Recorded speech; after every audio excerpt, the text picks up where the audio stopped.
بسم الله الرحمن الرحيم.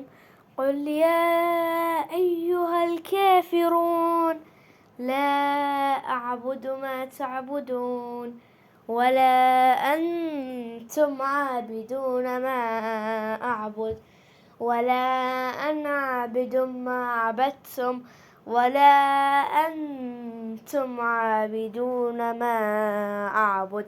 لكم دينكم ولي دين.